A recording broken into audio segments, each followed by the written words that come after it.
Hey there in YouTube land. We just finished watching Rob Zombie's H2, Halloween 2, or whatever.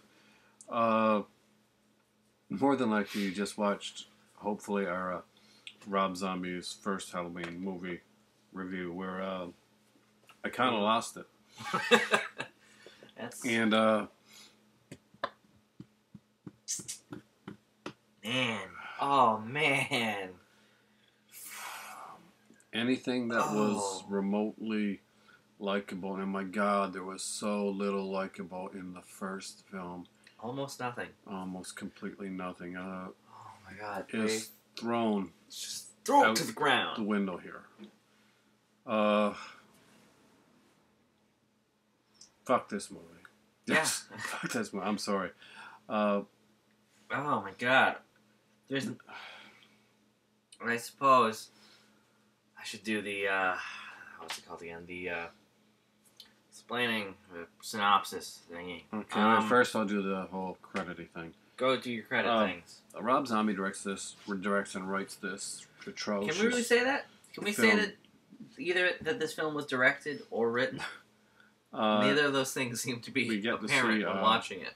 A couple guest cast thingies again. They're still doing the guest cast thing again. We got doesn't help. Does not help. Never help. Margot Kidder. We have who do we have?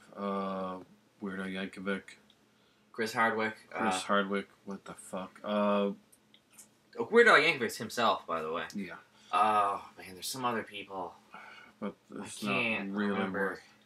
Noticing. Okay, this movie the guy from takes off from the first. Give the synopsis, Matt. Okay, I have to do it because I'm usually the coolest of guys. Starts directly after the last one with an extended dream. With an extended dream sequence that's just essentially a reference to part 2. You know, the good one. But this starts off with a hilarious stabbing death where Michael just stabs a girl like 18 times. And it's all a dream, and a way to introduce the song Nights in White Satin, which I thought appeared more in the film than it did. I wasn't listening to the soundtrack. I don't know if it appeared more, but it appears on a bunch of TVs throughout the film. Soundtrack is worse than the worst movie. Don't forget the cow. Oh, don't. So, basically, last film, he got shot in the head, but this film, the bullet, I guess, curved at some point and maybe hit this area. I'm not really sure. It's left unclear, actually, as to why he is not dead or has any facial or head wounds. But this creepy, your typical Rob Zombie hillbilly making necrophilia jokes, coroner, essentially, type guy. I think he was a coroner because he had the coroner vest on. It's driving down the van with the other hearse van guy, and a cow comes into the road, and they hit into the cow and get in a huge wreck that results in one of the funniest scenes in the film. Cassandra had the best reaction to the cow sequence. Yeah. I mean, the van is smashed to smithereens. Just completely totaled. She's like, what the hell? Is a cow made out of bricks? And then he goes on to do the fuck monologue, which is where he says fuck about... ouch. He says ouch and fuck about 20 times for a straight few minutes until Michael comes in and saws his head off, picks it up, and... Tell him what he saws his head off with. A piece of glass. He takes a piece of glass, does this for a little bit, picks his head up. But Michael must drop the head. Oh, Michael must drop the head, for he sees in the distance the thing that the first shot of the film displayed for us in a, first shot of the film. Not an actual shot. It is just black screen, white text, explaining what a white horse means in psychology. Because Michael looks on into the distance and he sees his mother riding on a white horse. And when he approaches her, she says things to him about family stuff. and he responds to her, but not him, the psychic ghost of him as a kid, because Different he actor. communicates. It's not Yeah, it's a Dave different Grayson. actor. Kinda back and forth better in a way, like some of I the. thought it was worse. I mean, Well, he the did first that scene one that he sequence appeared, where it in. was like, oh, he looks okay, but then afterwards, it's like, I'm not gonna see my mom. Like, I'm gonna see my mom again, but I won't see you. And it's just like, oh, no, When no, he does it's the one bad. normal scene, he's okay, but when he tries to actually be Michael as a kid, he does horrible. It's just This most makes of no this sense. film is a lot of just Michael with his psychic child ghost talking to his mother, and just out there, wild Rob Zombie like music video scenes that have nothing to do with Halloween in any way. This film isn't a Halloween film at all. Like, the last one wasn't a Halloween film, at least it tried to be. This film doesn't even pretend it's a Halloween film. It's a Rob It barely Zombie pretends to be a film. Half the time. Oh my god, just...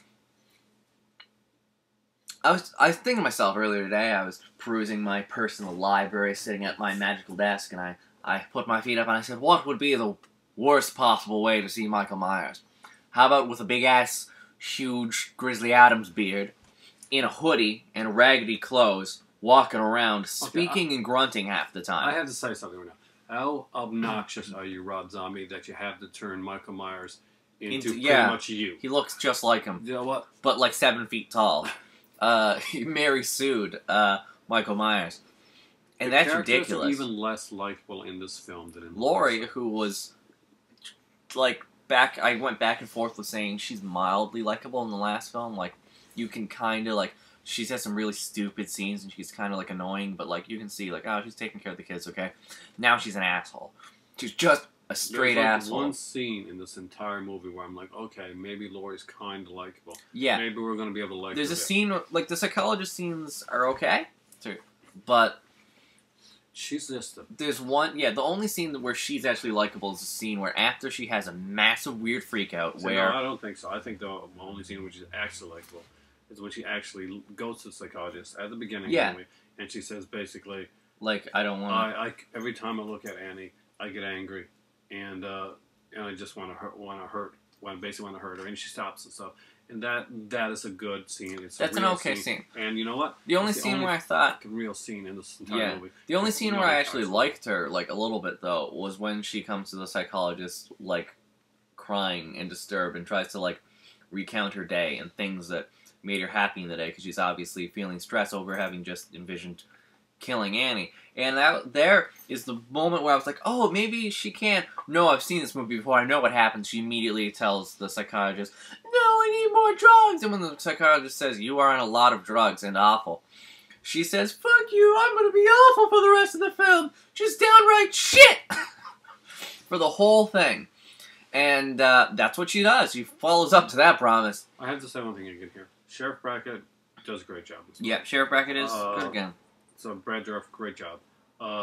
Daniel Harris makes Annie It's gonna more be the only likable time than she was in the first where I'm film. like, usually I like to do these, like, I'm happy fun when we do these reviews, but this is one of the only times where I'm like legitimately pissed about something. Stop. Go for it. I'm sick to death of Halloween films either misusing Daniel Harris or misusing any of the potentially good things they include. Zombie Weens, neither of them have anything, with the exception of Daniel Harris's character and a bit of Sheriff Brackett. Both of them were interesting characters. Don't give me that fucking shit. If you're gonna change the first one and say, oh, Annie lived this time, don't have her as a side character that's better than our protagonist, who you're just gonna kill off again anyways. That is bullshit. She should I have am been sick. the protagonist. Yes. She should have been the survivor. That would have been a better movie than this. Hell. If they wanted to turn, like, Laurie, like, Crazy? freaking psycho, Which then is what they Annie did. should have been the face-off. It should have been a face-off between Laurie and Annie. This is what it should have came down to. Annie should have had to kill her friend Laurie, basically, to, like, or pretty much, like, disable her so that... Stop. What the fuck? Stop wasting Daniel Harris. Halloween movies. I don't give a shit. I don't give a shit. She was perfect in part 4. Then you did part 5. And we all know about part 5. Part 6, she's not even there because of your stupid pay thing. You're killing her off. Part 1 of this series, it was, like, boring and kind of, like, as likable as you could be in the film, but she was legitimately likable in this film. She was the only realistic character. She was like freaking Laurie's parents in the last film. So what do they do with any character that looks like they came from one of the good Halloween films? Can't have that. Better snuff it out with hillbillies. Hillbillies. Lots of hillbillies and strip clubs. Why did they have to bring Daniel Roebuck back? Oh, who? I mean, Yeah.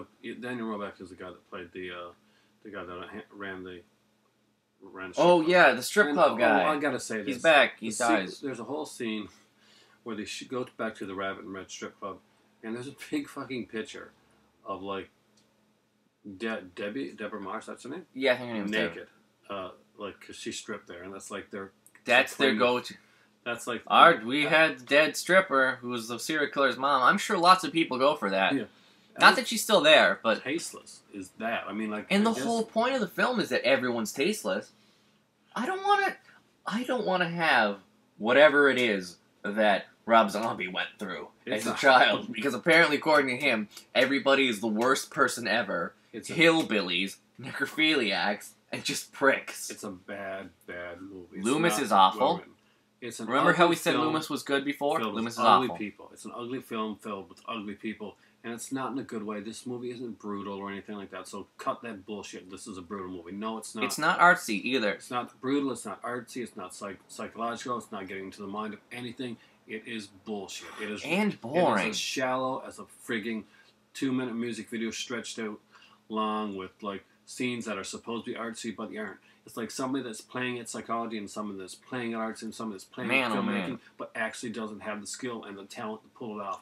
And that really comes through here more than anything else. I've seen Rob Zombie do some great stuff with Devil's Rejects. I've seen him do some decent stuff with House of a Thousand Corpses. Yes, he regurgitated some stuff from like older movies and stuff like that to grab it in there. But you know, a lot of movies have been made. You redo stuff. You put your own spin on it. I've seen... But this is not putting his own spin on anything. No. This is bullshit. This isn't artsy. This isn't brutal. This isn't cool. This isn't hip. This isn't anything good. There is nothing good about these films. And that's the thing. They're so fucking badly made. I am so fed up watching Rob Zombie. It's so infuriating. The thing is, we've both seen pretty much every horror remake that there is when it comes to stuff like that.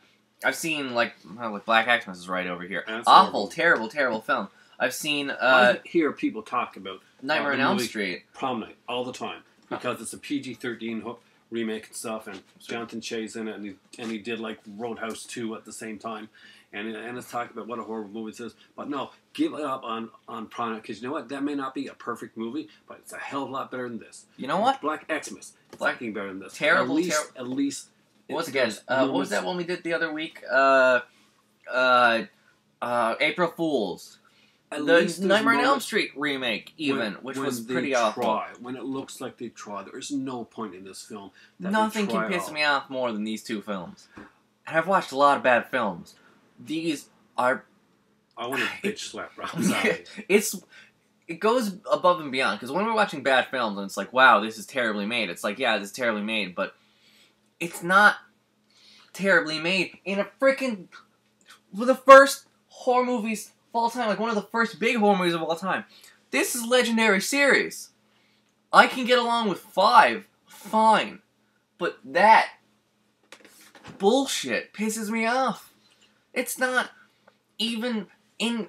apparently Rob Zombie is a huge horror fan. So what was that? What was that then? It wasn't a horror film. I really like horror movies. I don't think I'll make one today. I like horror movies. I like bad movies. And this doesn't fit either category. It's not a horror film. It's not a good film. It's not anything film. It's not an artsy film. It's awful. It's an awful, terrible, pretentious film. And you know, that's the worst part about it. It's like a fake horror movie. It's like the type of movie that somebody that doesn't like or watch horror movies would watch and say, "Wow, yes, that's quite." Look at the symbolism in that film, and it would be total bullshit. It's like The Emperor's New Clothes. It's like the story of The Emperor's New Clothes. I feel like everybody goes and the Emperor's naked. And he's not fuck off and go to the streets, and everybody's like, oh, you know, if you can see his clothes, you're worthy. Like, look what fabulous clothes he wears. Oh, it's gold and fantastic. Awful stuff. And you know what? That's what I think about these movies here. People like Rob Zombie, and he's a likable guy. He really is a likable guy. In interviews and stuff like that, Rob Zombie comes off extremely well. Yeah. He comes off extremely knowledgeable when it comes to horror films. He's got a wide collection. His music's pretty decent. People want to like this guy, but you know what? This is shit.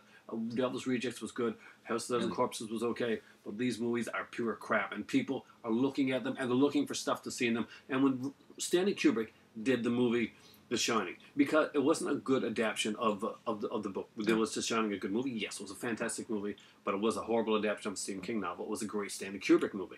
Now, when people watch the movie, watch the documentary Room 237, people's fucking minds were blown that this movie was not what they thought it was going to be. It wasn't a good adaptation, so they started seeing all kinds of stuff in it. They said, and you look at this here, and it's really sexual. Watch Room 237, and that's what I see here. I kind of like to think of this film and thinking, my God, look at all this stuff that's in there. It's not, guys. It's not. It's awful. Really, really freaking bad. I like to think of this film as, and it's going to come off as weird, the Dark Knight of horror movies. And what I mean by that is, a lot of people like The Dark Knight. I don't like The Dark Knight. It's not necessarily a horrible film, and some of the acting is really good in The Dark Knight, but it's not a good Batman film. This is a horrible film, but the coinciding thing is both are trying to take characters that we know and change them in ways that it thinks is going to be mind-blowing, revolutionary, and we're going to think about it for years. Here's the thing. I don't give a shit about the Joker's face mask thing and any of his stuff that goes against the comic books, and I really don't give a shit about any of this bring the family home. Michael sees white horses and his mom, and he talks to his mom through a psychic ghost of himself as a kid. And also, Laurie can see it too. Because Laurie, I don't know, Laurie's insane, just like him, so she sees the exact same thing. So she's held down. So in the end, when she picks up the knife and is all like, oh no. That's true. When she picks up the knife and is all like, oh look, she's gonna be evil now, too. I don't give a shit. I don't give a shit. One, they've done that in like 3 other of these films. Rumors that Rob Zombie actually did not want Michael really kind of in this movie, aside from the fact that this was all in Laurie's mind type of thing. That would have made more sense, honestly. I don't think it would have been good, but it would have made more sense. And honestly, I gotta say, guys, fuck Rob Zombie. Keep making original stuff, Rob Zombie. I will watch stuff like Lords of Salem and stuff like that. I'll watch that. But don't fucking touch Halloween again. Don't touch any remakes of anything again. This is the guy that said, "Hey, I want to do the Blob, but let's take the Blob out of the movie." I don't even understand how that works. They did the same thing with Halloween, though. He did take Michael Myers and Halloween. But they also took Haddonfield, Loomis, Laurie, everything. Oh, this is one thing we should definitely note. We kind of forgot to. What?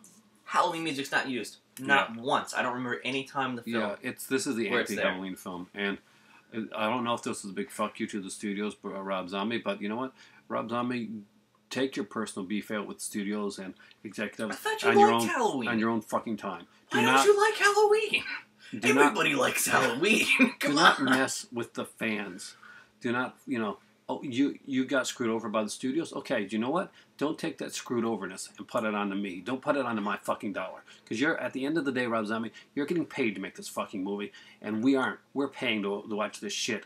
We're paying we're paying to see this stuff. At least show us the respect of trying to do something decent instead of screw you to the theater. On a fan site. You're not a fucking 5-year-old. A terrible fan site. You're an artist. You're a creator, and you should be doing that.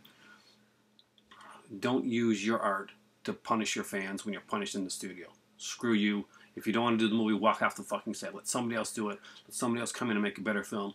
You made a bad film, and you did it to fuck up a studio because you didn't like the way that they treated you in the first one. You made the anti-Halloween film, and you know what?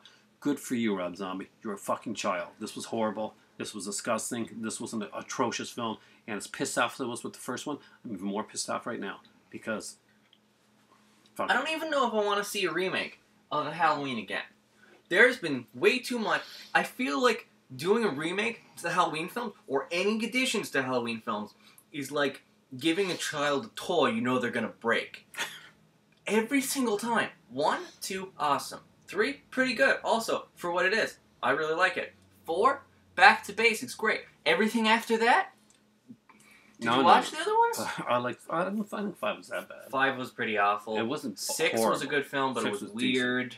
and I don't like the explanation or the storyline whatsoever. Hate Show was okay, but Screamified. But it was still okay. It was okay. But none of them live up to anything. 8 was horrible, but I liked it. All of them for are what either it was. fan pandering or zombie ween. Fan pandering or zombie ween. Or, I guess... At least other people tried. I mean, I don't care if you think Halloween Resurrection was the worst film that's in the series was ever made. At least you could see that Rick Rosenthal had tried. He was trying to make a film. He was trying to do something. He was trying to make an actual film for people. There is another... You selfish bastard, Rob Zombie, for this stuff here. You selfish son of a bitch. It's awful. If you want to make films, make your own goddamn films, but don't take your childish temper tantrums and make movies out of them, because we don't need it. See? Fuck you.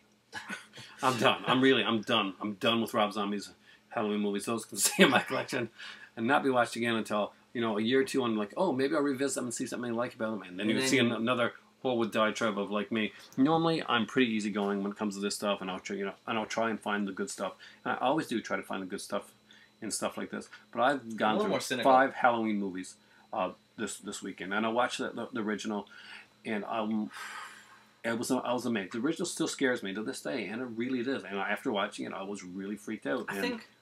And after watching this stuff here, I'm really depressed. I think there's one thing that people have to understand about not just films, but when you have a franchise of something.